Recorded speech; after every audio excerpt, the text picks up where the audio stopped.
Radio Católica. Radio Católica. Unidos por Cristo y María. Unidos por Cristo y María.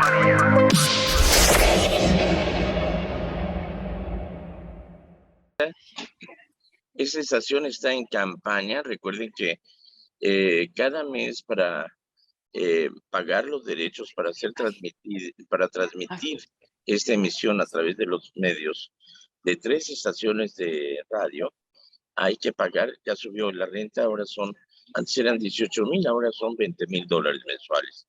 Así que necesitan de su ayuda. Esta estación de video y de transmisión de radio es de ustedes. Así que, por favor, colaboren. Pueden entrar ustedes a la página web de la estación, que es en www.unidosporcristoymaria.org. Ahí van a ver un enlace. Ustedes entran ahí y pueden donar en línea, aunque estén gorditos, aunque no estén en línea, pero de todas maneras, móntense. También pueden llamar. ¿A qué número de teléfono, Juanita? Nos pueden llamar, es la área 209-225-2317. Aquí estamos con Micaela, pues. Directamente a la librería de la estación de Unidos por Cristo y María, o enviar su orden, o money order o cheque a la dirección de... ¿qué dirección es? Sí, es el 1029 de la calle 8 en Modesto, California. ¿Qué código postal? El código postal de por aquí me agarró desprevenida. Bueno, vamos a ver por aquí. Aquí lo tenemos ya. Bueno, se los debo. Ahorita se los dejo nuevamente. De todos modos, aquí se los hemos estado. De todas maneras, que hay que mocharse y con la feria, no sean gachos. Es más, durante este tiempo de programa que digan, uy, los video oyentes del padre Jorge sí que son generosos, ya le hicimos, ¿ok? Así que por favor colaboren. Hoy me encuentro acá en Tracy, California. Anda cerquita. A una amiga muy querida que me va a ayudar a jubilarme. Así que ya me voy a jubilar. Así que ya no voy a trabajar. No voy a trabajar. No. Hay un plan que me explicaron que es muy interesante, que cuando uno ya está viejito como yo, que tiene 67 años, puede jubilarse y entonces puede empezar a percibir lo que corresponde de parte del Seguro Social. Y seguir trabajando. O sea, yo no voy a colgar la sotana ni me la voy a levantar. Voy a trabajar en la diócesis hasta que me jubile de parte de la diócesis, que eso será dentro de unos 9 años más, si Dios me da vida y licencia.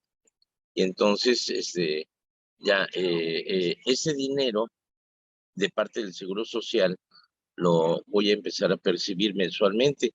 Si no me jubilaré, entonces ese dinero se queda ahí, no sirve para nada. Entonces, mejor de que se lo quede el gobierno a que vaya siendo mi fuente de ahorros para poder ayudar a otros, mejor vamos ahorrando. Entonces, este es el proceso por el cual vine aquí a Tracy. Así que, pues saludos desde Tracy. ¿Qué crees que estamos celebrando el día de hoy, mi querida Juanita? Bueno, estamos celebrando. He estado tan ocupada. He estado aquí tan ocupada. Estaba viendo en el Santoral recuérdemelo usted, porque ya aquí. Pero no solamente el Santoral. ¿Tú eres mexicana? Ahí estamos Sí, claro que sí. ¿Qué más estamos celebrando, padre?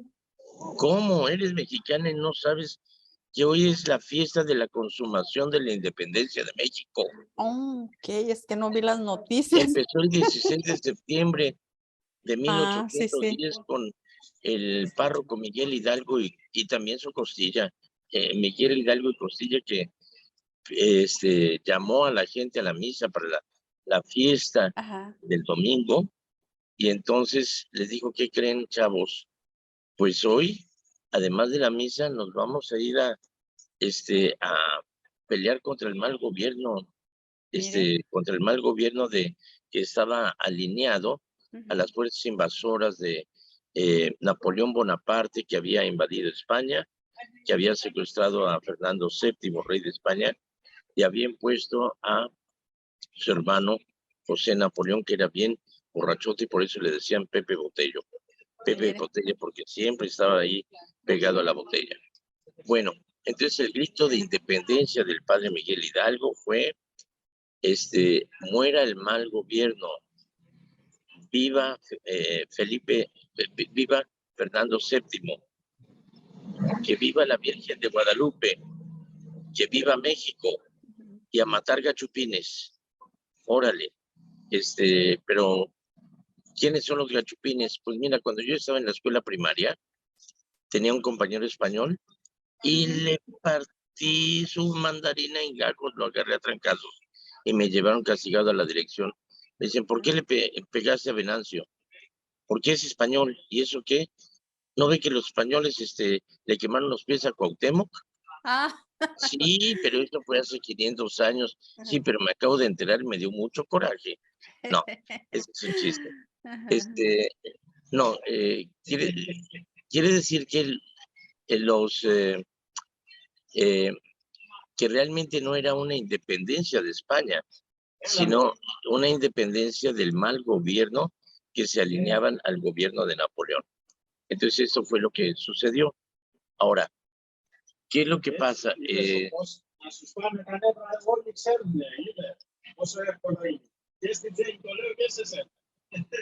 Disculpen, es que hay alguien hablando muy fuerte. Puedes decir. Ok. No se escucha tanto, padre. Espérenme tantito, ¿eh? Sí. Digo, estamos en la calle y la calle es libre. Sí. Pero en fin, voy a retirarme a seguir transmitiendo en algún lugar donde no haya tanto ruido. Entonces, resulta que esa guerra duró 10 años, 11 años. Con el tiempo fue tomando otro matiz la guerra, de tal manera que ya se empezó a procurar la independencia no solamente de Francia, sino de España. Para esto había un coronel de las Fuerzas Reales de España, que era Agustín de Iturbide. Y Agustín de Iturbide fue encomendado por el virrey Apodaca, que fue el último virrey de México, para que venciera a las fuerzas rebeldes de Vicente Guerrero. Para esto, Agustín de Iturbide vio que era muy difícil el vencer a Vicente Guerrero, que estaba muy bien organizado, y lo que hizo fue pactar con él, tratar de unirse a todas las fuerzas rebeldes, tratar de consolidar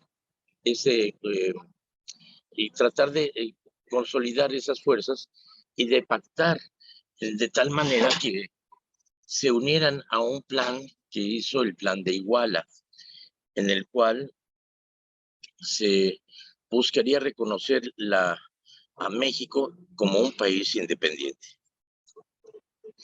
Él le mandó ese plan a Vicente Guerrero en una epistolaria muy respetuosa, muy adecuada, y él dijo, dudo mucho, dice, querido coronel Agustín de Iturbide, dudo mucho que el plan se acomode a las garantías que nosotros esperamos de ser un país completamente libre, que se reconozcan derechos igualitarios para todos en México.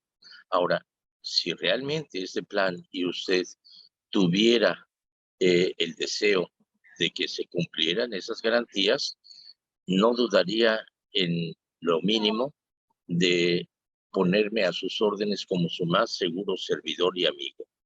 Espero que así sea, porque ansío el poder estrechar su mano como un amigo. Y así fue, y es por eso que se dio el famoso abrazo de Acatempa entre Vicente Guerrero y Agustín de Iturbide, que era de las Fuerzas Reales Españolas, y sin embargo, él logró consolidar sin violencia, sino más bien de una manera política, el hecho de pactar con todas las fuerzas de tanto insurgentes como realistas, y se logró la paz. Planeando cómo sería la nueva bandera, él estaba en un yate en Acapulco, junto con Vicente Guerrero, y estaban comiendo sandías. Y planeando cómo serían los colores de la bandera, dijeron, aquí está en la sandía, verde, blanco y rojo. Verde, la esperanza; blanco, la fe, la pureza; y el rojo, la sangre de los mártires que han luchado en esta guerra. Y 3 garantías que eran, la bandera se puso en los colores diagonales, y cada una de los colores tenía una estrella que garantizaba la libertad, la religión y la igualdad. Esas son las 3 garantías. Finalmente, el 27 de septiembre de 1821, entró el ejército trigarante a la Ciudad de México, y esto marcó el triunfo de la independencia. Posteriormente, Agustín de Iturbide pactó con el virrey Apodaca, que se retiró tranquilamente, y fue reconocida la independencia de México. Posteriormente, Agustín de Iturbide se coronó como emperador de México, no en la Catedral de México, porque el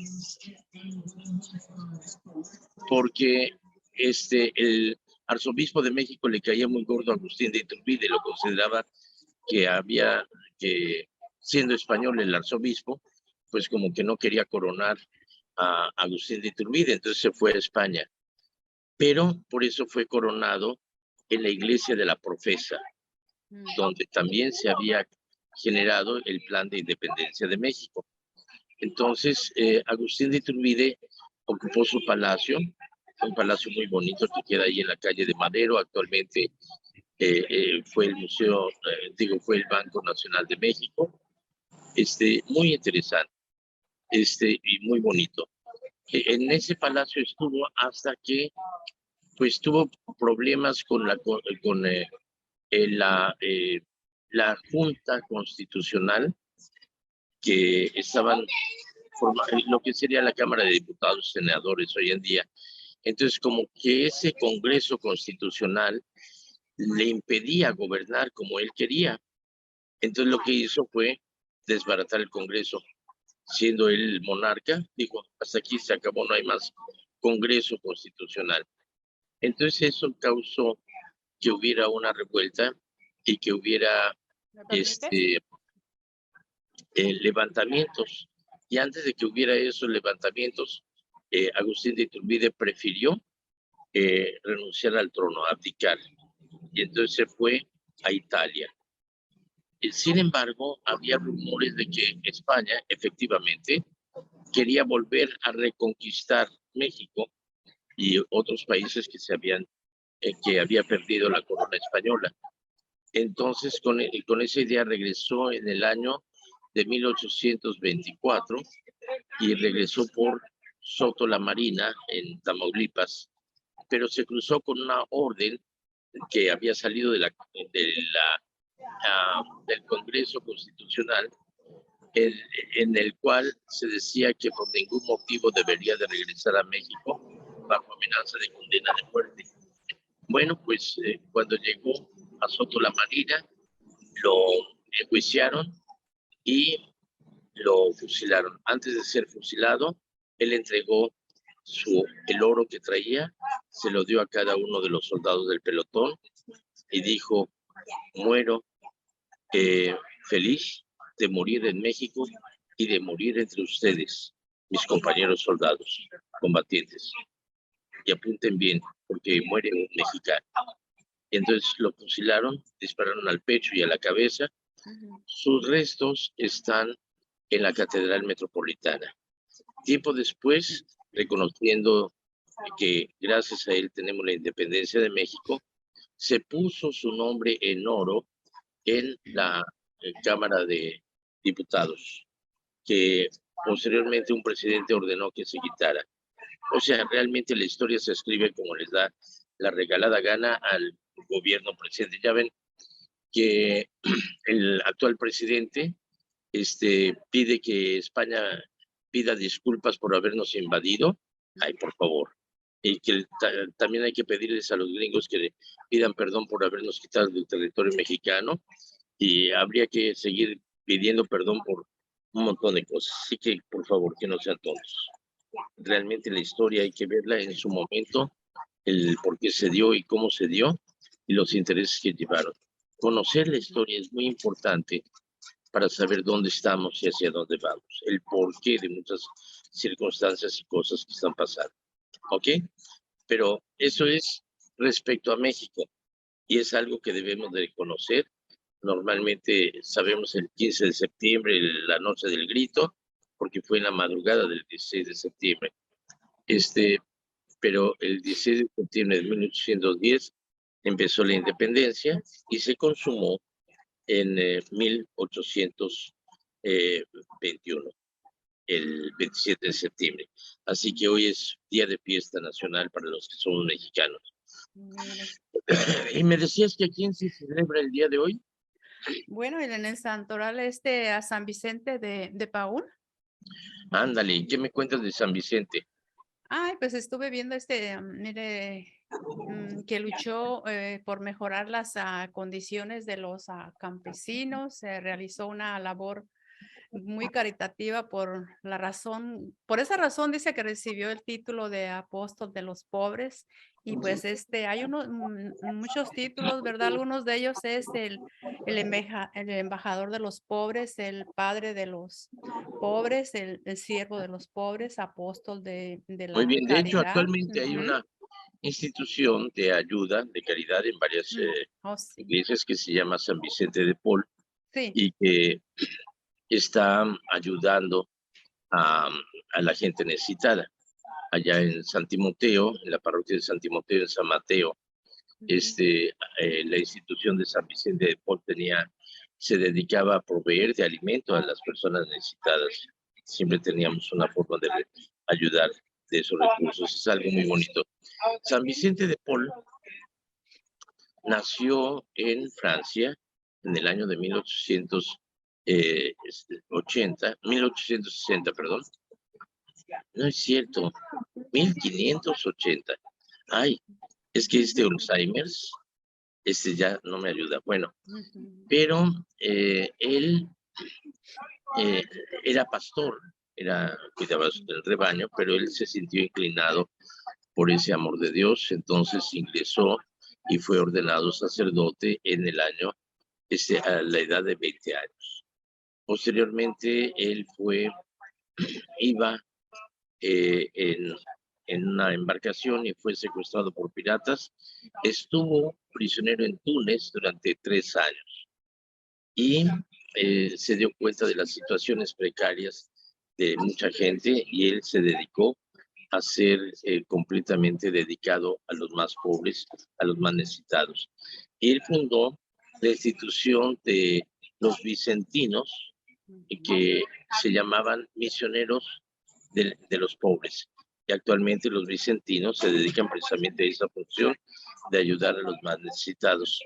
Y también fundó una institución muy bella y muy respetada, que son las hijas de San Pablo, hermanas de los pobres, de las misioneras de la caridad. Estas hermanas son las que usaban ese velo que parecían alas de avión, y que ahora ya se modificó después del Concilio Vaticano II, pero era distintivo las hermanas de la caridad. Así que hoy estamos celebrando precisamente a San Vicente, que era de carácter enérgico y bien en serio, y entonces se dio cuenta de que se gana más con una gota de miel que con un barril de hiel, y le pidió a Dios que le ayudara a cambiar su temperamento y su carácter, porque en lugar de ayudar, perjudicaba.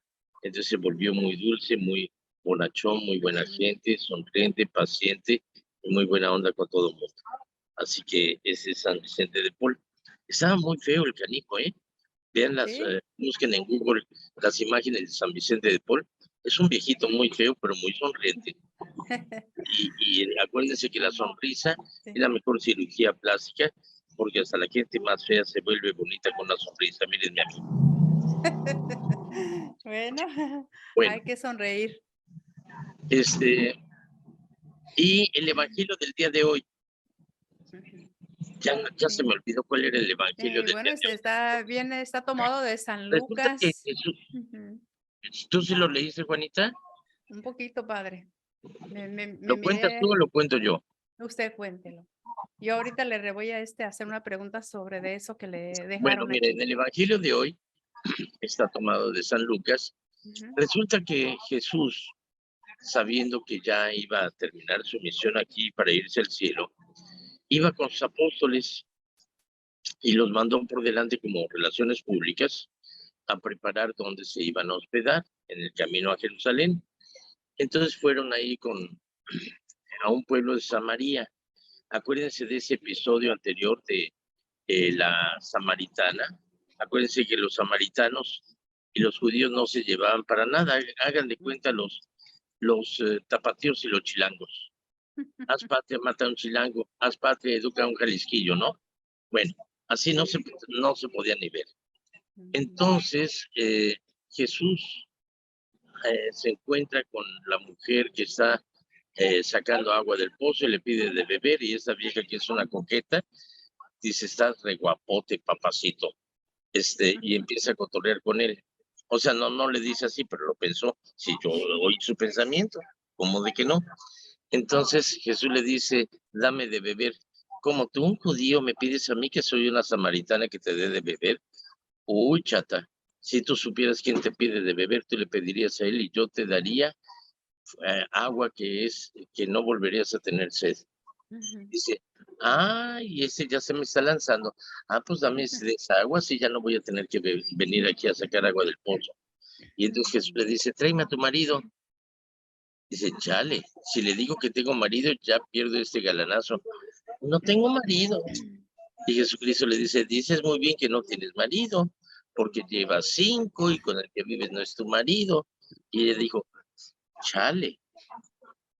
Dice, ahora me doy cuenta que eres profeta.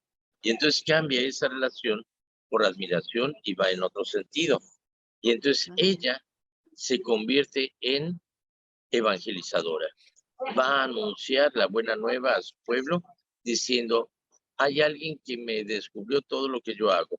Creo que es el Cristo, el Mesías, el que había de venir.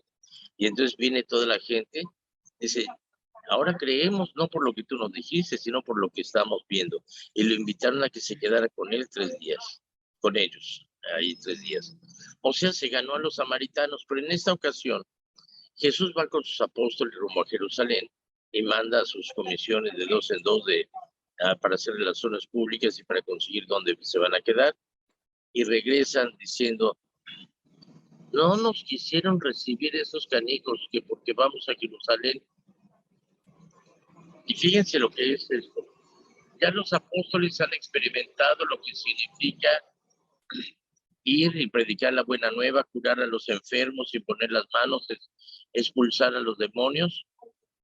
Y ellos han experimentado el poder de hacer milagros. Órale, fíjate, y entonces se atreven a decirle al Señor, Señor, ¿quieres que oremos para que caiga fuego del cielo y destruya a esos desgraciados que no nos quieren recibir? Y Jesús les dijo, shut up. Dijo, vamos.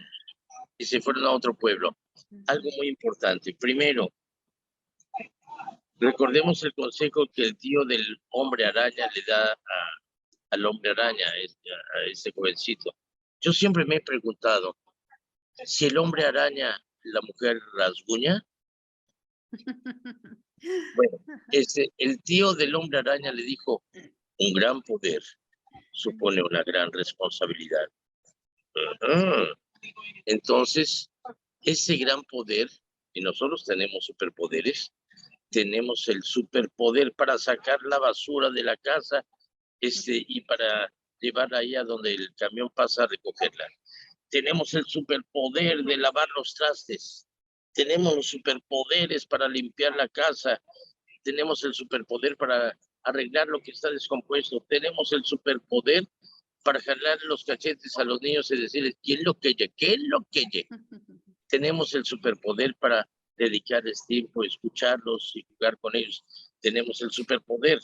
para sacrificarte viendo el partido de fútbol con tu marido, además de que le proporcionas unas botanitas muy sabrosas, y unas chelitas para los cuates, ¿ok? Tenemos el superpoder para ir a acompañar a tu mujer de shopping, ¿ok? Tenemos superpoder para hacer el cambio y hacer el bien. Si usas tus superpoderes para el mal, serás un supervillano, malvado, malo, requete malo. Entonces, tener poder es el poder con mucha responsabilidad para hacer un cambio. No nos cuesta mucho trabajo, tenemos superpoderes, no es algo difícil de usar. Por una parte, no abusemos del poder y no usemos el poder para hacer el mal. Segunda cosa es, podríamos confrontar, ¿quieres que oremos para que caiga fuego del cielo y destruya este pueblo? Y Jesús dice, no, sáquense. Yo creo que les dio un zape, no sean babosos, chamacos esos. Pero mejor se fueron a otro pueblo. O sea, ¿para qué le busca ruido el chicharrón? ¿Para qué quieres invadir Ucrania? ¿Y para qué hacer un berrinche y una guerra ahí para apoderarte de un territorio tan chiquito ahí? Pues, ni vale la pena, hombre. Mejor se negocia eso en lugar de invadir. Yo creo que se hubieran puesto a platicar y hubieran dicho, oye, los que no estén a gusto en esos territorios, pues que se vengan a Rusia y acá los recibimos. ¿Cuál es el problema? Se hubieran ahorrado un montón de broncas y todo. Ah, no, pero es que la guerra es un negocio, ¿eh? Ahí están ganando todos los que le están facilitando las armas a Ucrania. Y por otra parte, Rusia se la está viendo negras porque vemos que ni siquiera los rusos están de acuerdo con el combate y que han preferido huir de Rusia antes que servir. Dicen, yo no voy a morir por Putin. Ese es un berrinche, no es mi guerra, no es mi guerra. Y han preferido huir. Entonces ahora está poniendo, porque incluso soldados están desertando. Él les ha dado 10 años de prisión a los que deserten. Y a los que se han manifestado contra la guerra, que los han metido a la cárcel, les dan la opción de cárcel o ir a pelear. Así que realmente está canija la cosa. Ya ofreció ciudadanía rusa a todos los extranjeros que lleguen a favorecer el pleito, porque pensaba congregar a los 300,000 reservistas que tiene, o sea, gente que ya cumplió el servicio militar, lo está invocando, y solamente 10,000 de 300,000, solamente 10,000 respondieron. Así que realmente las cosas están canijas. Entonces hay que seguir el ejemplo de Jesús. ¿Para qué buscarle ruido al chicharrón? Sí, podrías orar y destruir ese templo, ese pueblo. Mejor déjalos. Él no ha venido a destruir, sino a construir. Él ha venido a mostrarnos su amor, no a confrontar. Y como decía mi papá, más vale un mal arreglo que un buen pleito. ¿Sí? Porque en un buen pleito puedes salir ganando, pero has perdido mucho y has herido mucho. Entonces más vale un mal arreglo que un buen pleito. ¿Ok? Palabras de mi papá. Muy bien. Querida Juanita, ahora sí vamos a ver qué preguntas, chismes, comentarios, aclaraciones, dudas, inquietudes, quejas o qué sé yo tenemos. Bueno, vamos a ir con Nada más pégate el micrófono y háblame más fuerte porque el ruido de la calle me impide oírte. Muy bien. Sí, con una persona que nos llamó hace un ratito hablando sobre las religiones. No sé si ahorita que habló con la compañera, si se recuerda. Ella fue la que tomó esa pregunta y la sintió la tomó y como más complicada, pero si usted nos puede. Tú eres pariente de Cantinflas porque como tú dices, empezamos y luego, oiga, usted no hay derecho, chata. A ver, vamos sí, se le decía así, como dice el dermatólogo, vayamos al grano, chata. Vayamos al grano. A ver.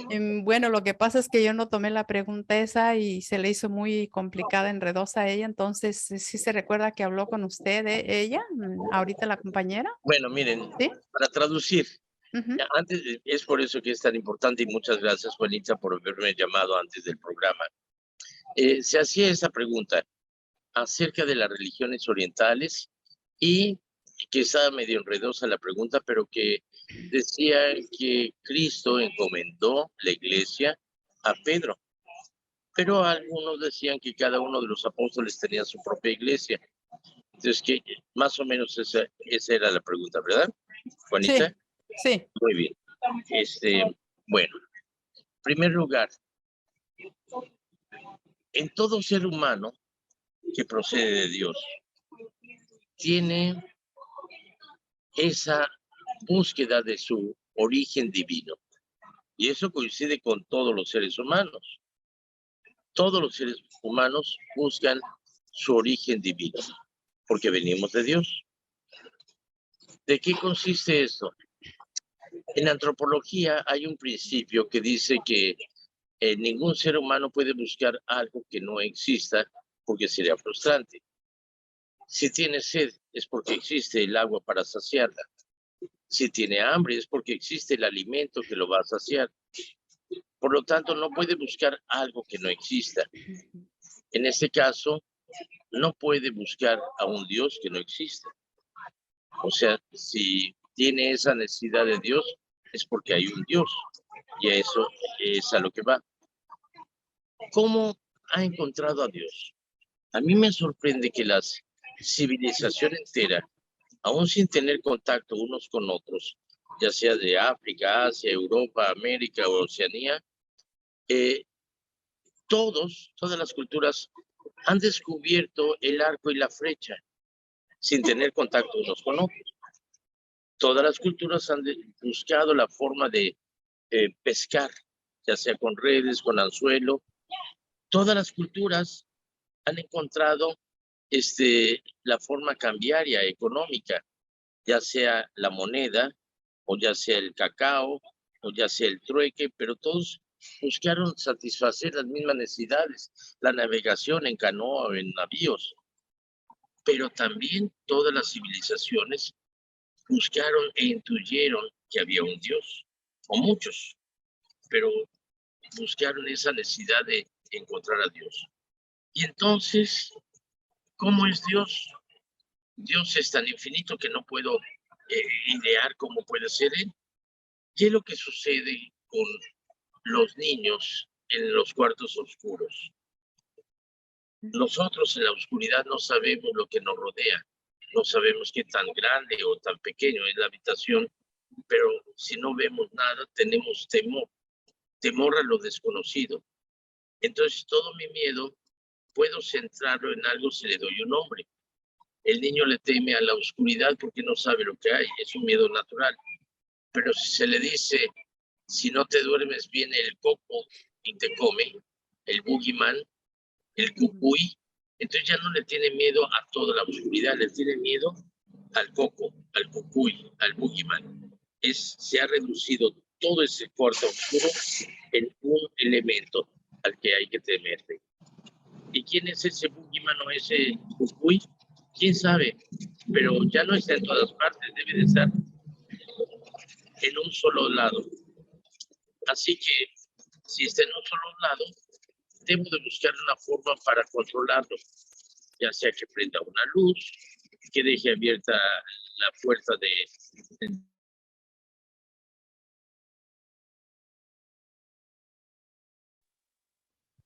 llamada, que hago mi rito y hago una ubicación. De una manera natural se ha intuido a Dios y se le ha querido buscar un nombre y se le ha querido reducirlo y por eso se hace una imagen, una estatua de él y se le da un nombre, llámese Huacantanca, llámese Huitzilopochtli, llámese Zeus, llámese Belenus, Odin, cualquier nombre que se le quiera dar, pero ya no es todo Dios, sino que está reducido en algo concreto. Y por eso al nombrarlo y al reducirlo a una imagen, lo hago mío. De tal manera que le bailo, le brinco, le pongo ofrendas, le hago sacrificios para que él me cuide, me proteja, me cumpla lo que yo le pido. ¿Sí? Pero está bajo mi dominio. A él lo llevo para mis guerras, para mis venganzas, para mis actos de egoístas. Y entonces, este es el Dios reducido, creado a imagen y semejanza mía. Le doy el poder que yo quiero. Sin embargo, el único Dios, el verdadero Dios, se tiene que hacer promoción ante tantos dioses y mostrar que es el único Dios. Sin embargo, con la sinceridad de esa búsqueda, ha habido grandes pensadores, grandes filósofos, grandes santos. El Siddhartha Gautama Buda, que fue un hombre que buscaba con sinceridad encontrar la iluminación y que llegó a tener una filosofía tan hermosa y tan bella que si él hubiera conocido a Cristo, hubiera sido un fiel apóstol. Pero realmente es impresionante, me ha impresionado en Bangkok, en Tailandia, ver cómo la gente llegaba ante el templo donde hay una imagen de Buda hecho de una pieza de jade de 1 metro, y que la gente antes de entrar se lavaba las manos, hacía oración, prendía incienso, y con tanta devoción que ahí me acordé lo que decía Napoleón: nunca el hombre es más grande que cuando se arrodilla ante Dios. Qué hermoso, ¿eh? He ido también a países musulmanes, recientemente estuve en Estambul, cómo los musulmanes antes de entrar al templo se lavan, se purifican, y cómo con tanta devoción pegan su frente en el suelo para hacer oración, y algunos ya tienen encallecida la frente, un callo de la entrega y de la sinceridad con que ellos rezan. Entonces, le preguntaban al Dalai Lama, que no quiso ir a la fiesta de independencia que le invitó López Obrador. Él dijo: no, yo no les juego. El Dalai Lama le preguntaron cuál es la verdadera religión o cuál es la mejor religión, y todos esperaban que dijera pues la budista o demás. Dijo: la que te enseña a amar a tu prójimo y amar a Dios en tu prójimo. Qué bonita respuesta. Interesante. Entonces, yo he visto gente devota, y también de tacón y de chanclas, pero la gente que se entrega plenamente al servicio de Dios, y llámese budista, llámese lo que sea, pero ellos buscan a Dios con sinceridad. Nosotros hemos conocido al Dios verdadero, y Jesús fundó una iglesia, no escribió una Biblia. La iglesia, que es la novia del Cordero. La iglesia, que es el cuerpo místico de Cristo. Y él se la encomendó a Pedro, diciendo: tú eres piedra, y sobre esta piedra edificaré mi iglesia, y las puertas del infierno no prevalecerán contra ella. Te doy las llaves del reino, lo que ates en la tierra, atado será en el cielo. Lo que desates en la tierra, desatado será en el cielo. Así que esta es la iglesia única que Cristo fundó. De esa iglesia se han separado varias, por berrinchitos, por también esas pajas, porque no me convence, yo voy a hacer mi propia iglesia a mi manera. Pero aquí la idea es de que es más lo que nos une que lo que nos separa. No es lo mismo Chana que Juana. Que otros apóstoles han fundado su propia iglesia no es cierto. Lo que pasa es de que los apóstoles fueron a evangelizar por todo el mundo. Tomás se fue a la India, el apóstol Santiago se fue a evangelizar España, Juan se fue a Turquía, en fin, Andrés se fue a Grecia, todos los apóstoles fueron a evangelizar diferentes territorios, y ciertamente hay basílicas, hay iglesias dedicadas a ellos, y se les venera por el ejemplo, por la entrega que han dado para servir a la iglesia. Pero no fundaron ninguna otra iglesia, es la iglesia de Cristo. No pueden desparramar. San Pablo mismo dice: no se vale decir yo soy de Apolo, yo soy de Pablo, porque nosotros somos de Cristo. Si Pablo sembró, Apolo predicó, el Señor es el que hace crecer la cosecha. Entonces somos una sola iglesia. Bueno. Muy bien, mi querida Juanita, se nos acaba el tiempo y tiempo para la última pregunta. Sí, nos quedan, si puedo resume con esta 2 minutos para terminar una pregunta que le hace Sandra Cortés. Dice, pregunta, ¿qué de cierto hay en que quitaron los libros de la Biblia? No, no se han quitado, mira, al contrario, se han agregado. Es decir, vuelvo a decir, Cristo no escribió una Biblia, fundó una iglesia. La Biblia surgió en esa iglesia que Cristo fundó. Es precisamente con los escritos de los apóstoles, los escritos de Pablo, de Pedro, de Judas, de Juan, que se van de Santiago, que se van recopilando con el tiempo. Después de que la iglesia dejó de ser perseguida, ya estamos hablando del siglo V, y que se recopilaron y que se pusieron en conjunto. Sin embargo, en ese recoger las escrituras, tanto del Antiguo Testamento como del Nuevo Testamento, hubo algunos libros que eran apócrifos, o sea, eran falsos. Por ejemplo, el Evangelio de Tomás, el Evangelio de Judas, que alguien para presumir, miren, yo tengo un evangelio original, nombre, sí es original, sí, soy bien original, lo acabo de escribir. Entonces, sin embargo, esos evangelios apócrifos recopilan algunas tradiciones, leyendas y datos que nos ilustran un poquito sobre la situación o datos históricos que no aparecen en los evangelios. Por eso se conservan como estudios paralelos, y para quienes no son tan lelos, son estudios para que al margen de